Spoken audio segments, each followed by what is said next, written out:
నిజాలను మీరు ఎక్కడ సప్రెస్ చేయలేరు బాబు గారు. ఈ వాస్తవాలు చర్చిద్దాం. ఓకే, ఒక్క నిమిషం అండి. అక్షర్ సచిన్ గారు మనతో ఫోన్ ఇన్లోకి వచ్చారు. సచిన్ గారు నమస్కారం సార్.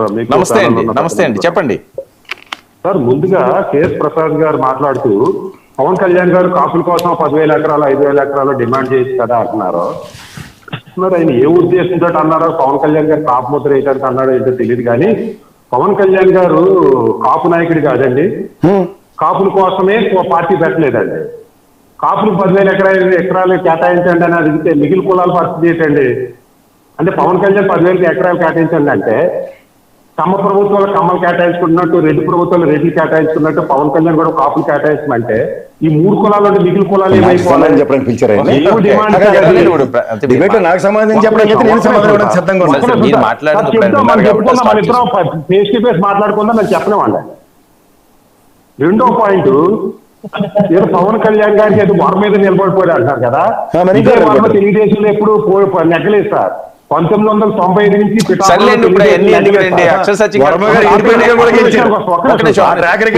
పవన్ కళ్యాణ్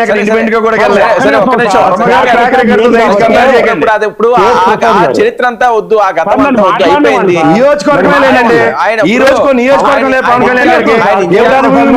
సరే సరే, ఒక పక్క వచ్చారు చెప్పి వాసనే ఉండాలి తప్ప ఒక పార్టీ కోసం మాట్లాడకూడదు. సరే సరే, మన ఇక్కడ 2 స్టేట్లో ఫ్లెక్షన్ క్రియేట్ చేసినప్పుడు, డ్రైవ్ చేస్తున్నప్పుడు ఇప్పుడు కూడా మారపోతే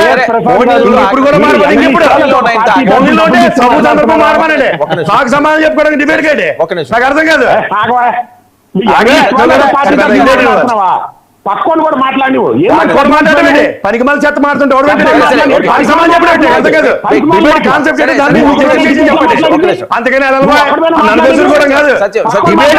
ఏంటో 10,000 ఎకరాలు ఎందుకు అడగాలంటే మీరు కుల నాయకుడు కాదన్నప్పుడు కుల సామాజిక వర్గ ఓట్లు ఎందుకు వేసుకున్నప్పుడు ఎన్ని పర్సెంటేజ్ ఓట్లు ఉంది చెప్పండి. 6% కూడా స్ట్రైక్ రేట్ లేదు. ఓటు బ్యాంకు ఆగండి. ఫోన్ లో ఉన్న వాళ్ళతో డిస్కస్ అంటే సబ్జెక్ట్ మాట్లాడండి. పాయింట్ లో రండి సచిన్ గారు. పాయింట్ ఉంటాయి కదా. రెండో పాయింట్ మన ఫస్ట్ ప్లేట్ సుధాకర్ గారు అంటున్నారు కదా, మేము తెలుగుదేశాన్ని ప్రశ్నించి పవన్ కళ్యాణ్ ప్రశ్నిస్తాం అంటున్నారు కదా. నేను గత 10 సంవత్సరాలు చెప్పేది అదే. తెలుగుదేశం వైసీపీ సేవ్ చేసుకుంటారు, వైసీపీ తెలుగుదేశం సేవ్ చేసుకుంటారు. వాళ్ళు ప్రశ్నించరు, వాళ్ళు ప్రశ్నించరు, పుస్తకాలు మాత్రం రిలీజ్ చేసుకుంటారు అంటారు కదా. వాళ్ళు తెలుగుదేశం ప్రశ్నించరండి. 175 సీట్లలో 160 స్థానాలను తెలుగుదేశం ప్రశ్నించరు, జనసేననే ప్రశ్నిస్తారు. ఎందుకంటే ఆ 2 పార్టీలతో అనుబంధం.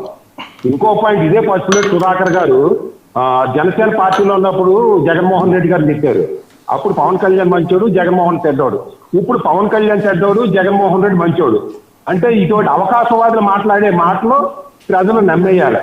మరో పాయింట్, కాపులు కాపులు కాపులు అంటున్నారు కదా. ఫస్ట్ ప్లేట్ సుధాకర్ గారు నాకు తెలిసింది కాపే అనుకుంటా.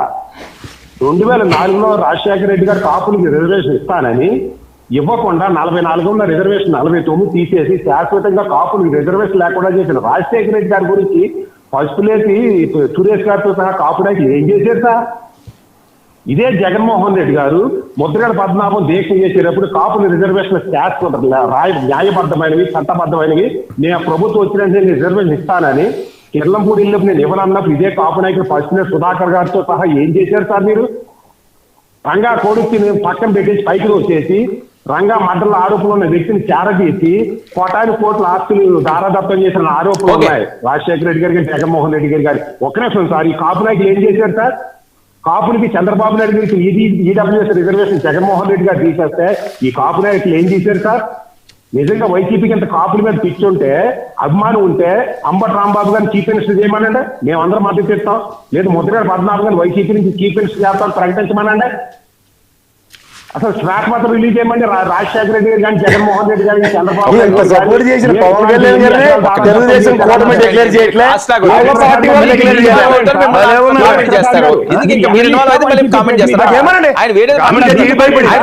మీకు సంబంధం లేదు. ముఖ్యమంత్రి అభ్యర్థి రేస్ లో ఉంది పవన్ కళ్యాణ్ గురించి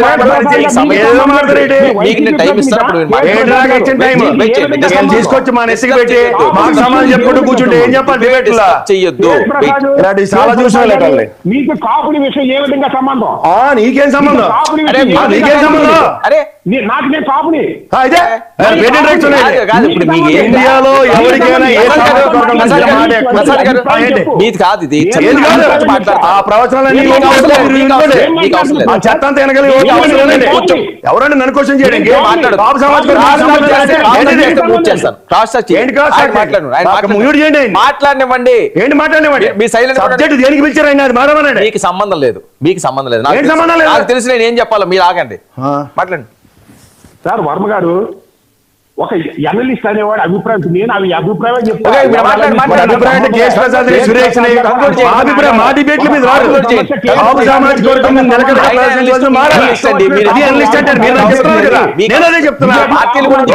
సామాజిక ఎందుకండి వైసీపీ అధికార ప్రతినిధితో మాట్లాడితే మీకేం ప్రాబ్లం?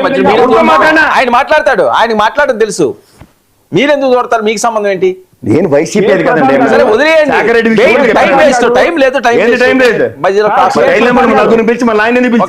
సచిన్ గారు సింపుల్ గా కంక్లూడ్ చేయండి. ప్రసాద్ గారు సార్, నేను జర్నలిజం లో పోస్ట్ గ్రాడ్యుయేషన్ చేశాను ఆంధ్ర యూనివర్సిటీ క్యాంపస్ నుంచి. సరే ఇష్యూలో మాట్లాడేటప్పుడు నా అభిప్రాయం చెప్పనివ్వండి. ఓకే సింపుల్ గా టైం లేదు. మీరు అనలిస్ట్ కాబట్టి మీ అభిప్రాయం చెప్పండి. సరే ఓకే అండి, మీరు కంటిన్యూ చేయండి. మరి దానికి డిస్కషన్ కాదు, నేను చెప్పేది ఏంటంటే మీ రాజకీయ పార్టీల స్వార్థం కోసం, మీ అనలిస్టుల రేటింగ్ల కోసం కాపులు వాడుకోకండి అని చెప్తున్నాను నేను. రైట్, ఓకే సచిన్ గారు థ్యాంక్ యూ. సురేష్ రెస్పాండ్ అవ్వండి.